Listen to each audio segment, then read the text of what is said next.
He walked into the hospital on his own. Minor injuries, nothing dramatic. Scrapes, soreness, maybe the kind of pain you get brushed off as better safe than sorry. He expected a few hours, maybe a night. Certainly not a story worth telling. Some places remember what we tried to forget. Some stories refuse to die.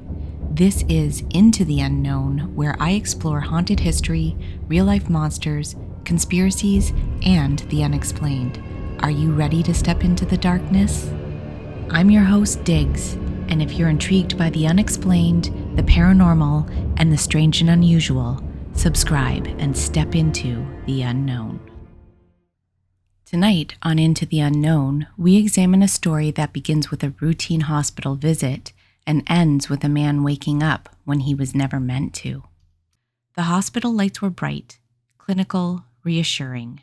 Nurses moved with practiced calm, machines beeped softly, everything felt routine. And then something changed. At some point during his stay, without his knowledge, his medical status was altered. Not to critical, not declining, but marked as unrecoverable. No family listed, no emergency contact notified, no advocate asking questions. Just a silent update in a system he didn't even know existed. He woke up restrained to a bed, not groggy, not confused, but fully aware. Straps held his arms and legs in place. An IV ran into his arm. His heart started pounding as he tried to make sense of where he was and why he couldn't move.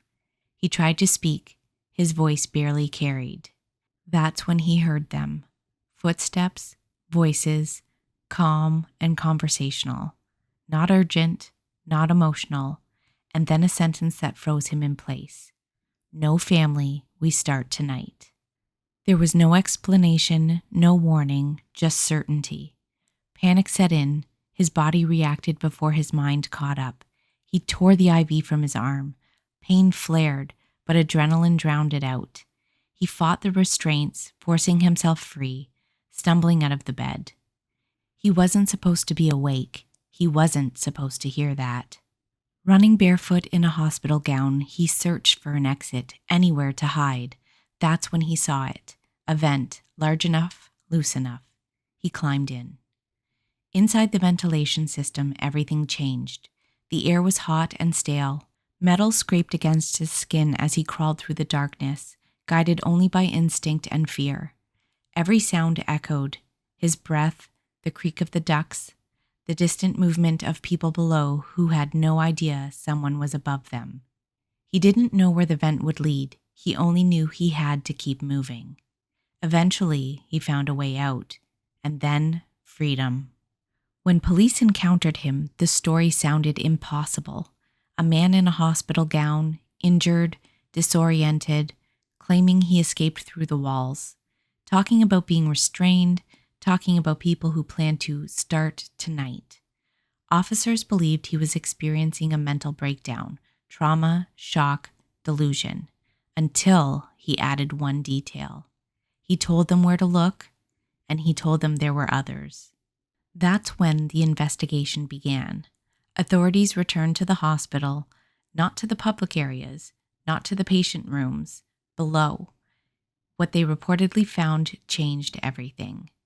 4 other people, restrained, conscious, unregistered, hidden away from official patient records. Nearby, cold storage units that were not logged through normal hospital systems, refrigeration spaces not meant to exist, not tied to any documented procedures. The implications were immediate and chilling. If this was real, if these reports were accurate, then this wasn't an accident. It wasn't a clerical error. It was something deliberate. A system that only works if no one wakes up, if no one asks questions, and if no one has family looking for them. One man did wake up, and one man did escape, and because of that, 4 others were found. We don't know the full truth yet. If this is real, investigations take time. Stories like this exist in the space between confirmed facts and uncomfortable questions. So tonight on Into the Unknown, we have a few questions we'd like to talk about. What happens when someone decides your story is already over while you're still alive and listening? All right, let's talk about this. This is the part of the night where the story ends, but the questions don't. Imagine we're sitting around the table right now, lights low, phones faced down, no rush to move on. Let's break this down piece by piece and talk about how this hits us. First reaction. He walks into a hospital with minor injuries. Nothing dramatic, nothing that should change the course of his life. If that were me, I'd feel safe. I'd assume I'm in the right place. I'd stop being alert. And I think that's important. Hospitals disarm us psychologically. We hand over control because we're supposed to. Would any of us be on guard at that point, or would we do exactly what he did, trust the process? This is where my stomach drops.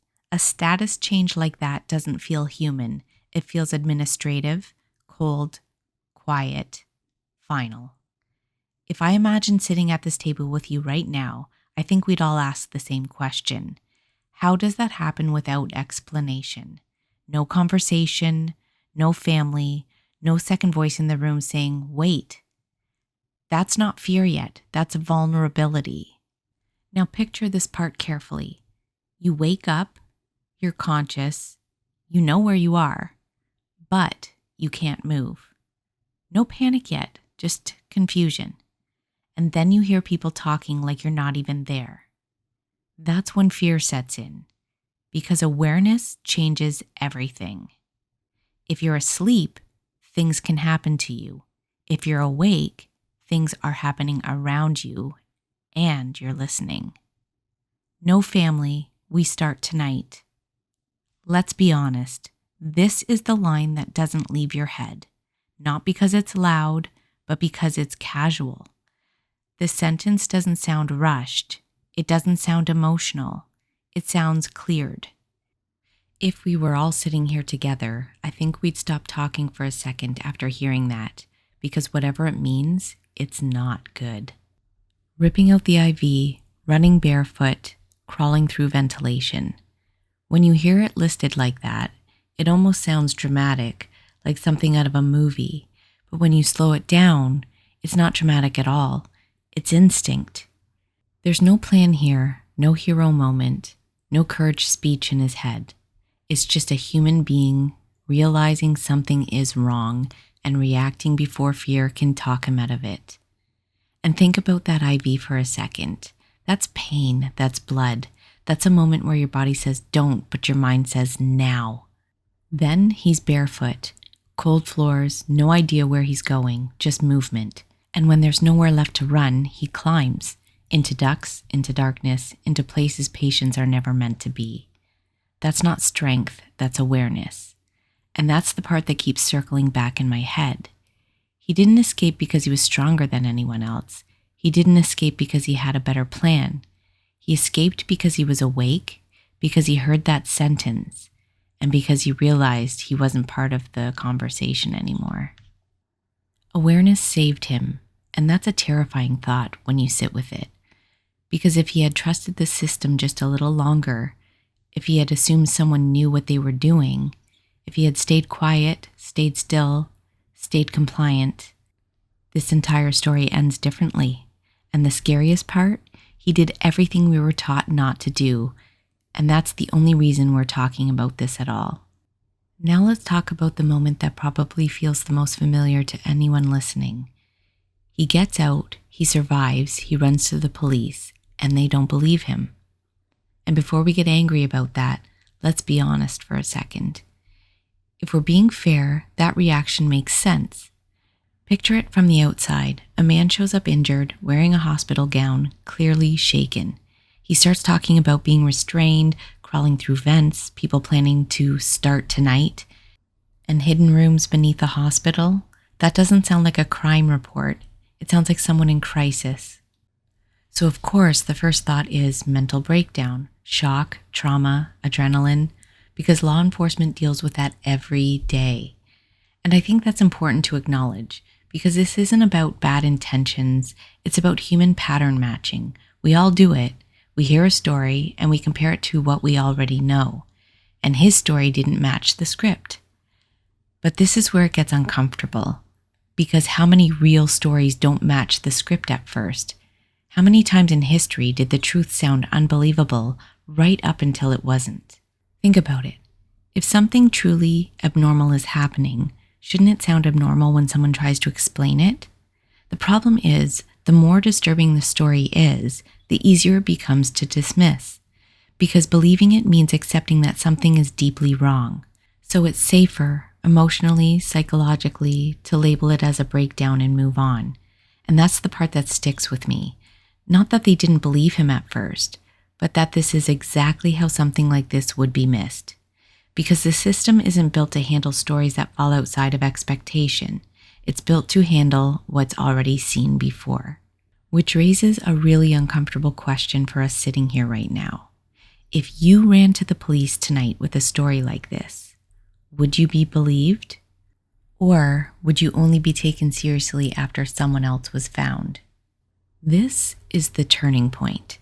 Everything before this could still be explained away.